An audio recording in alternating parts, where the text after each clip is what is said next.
Brian, looking at a little bit of a, well, we started off a little firmer in the overnight session. Once the day session hit, we saw corn just kind of hover around unchanged, soybeans a little softer, wheat just a little higher.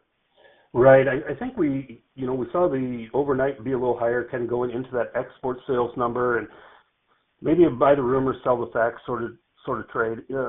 We didn't really get any surprises out of those export numbers. They were very good, don't get me wrong.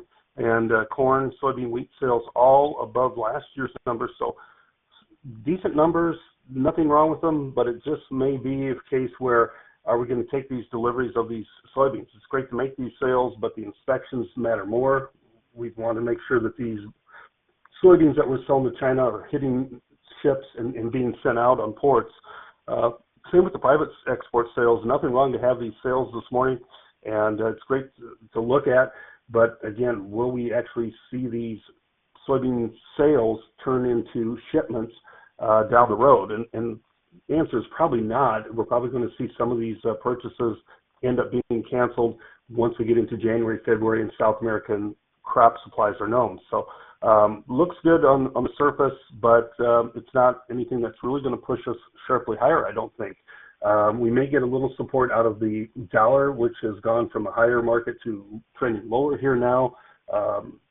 That I wouldn't be surprised to see some buying interests start to creep in, but you look like you're changing the trend in the soybean oil market from an uptrending market to a lower trend. Soybean meals hovering near contract lows. Seems like a matter of time before soybeans get drugged down into that contract lows under the weight of this big crop out of South America. Sure. Now, otherwise, too, just other than maybe some war premium, but just a lack of fresh news all the way around. Right. Yeah. You talk about war premium, and they've been at war between Russia and Ukraine for over 1,000 days, and we really haven't seen any business pushed into the United States because of it. So you put a little war premium in, but usually you end up taking that war premium back out of the market as you just don't need to really keep it in there.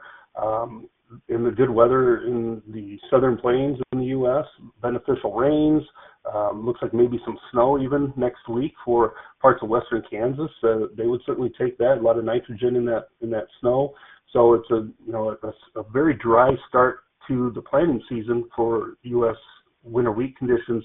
But boy, it's been a great month of November here, as a lot of moisture has fallen. We're going to improve those condition ratings yet again, I think, next Monday. So it's hard to really rally the wheat market just when you don't have a strong export market and you don't have any problems with that winter wheat crop.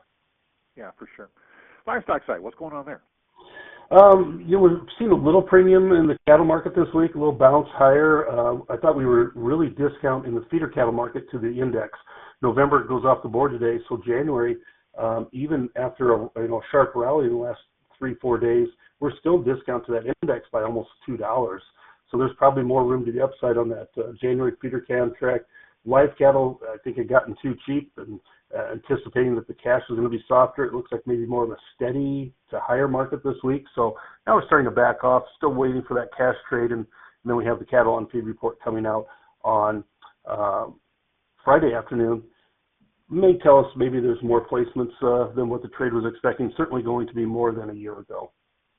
Sure. Anything else we should be aware of? I think that's the main thing here. Oh, we should talk about a trade agreement between Brazil and China yesterday, and it includes meats and grains. And it sounds like China is doing this in preparation for possible tariffs and sanctions by the United States when President Trump gets in office. The new agreement they signed yesterday, there's no import restrictions on grain sorghum into China. And right now, China buys about 95% of the U.S. sorghum crop. So that could definitely affect U.S. sorghum prices here. And I know we don't trade that on the board or hedge it, but if prices do turn lower for the sorghum producers, they may turn to an alternative crop and maybe plant more corn, which gives us more supply, which in turn usually gives us lower prices for corn as well. Sure. All right. Very good.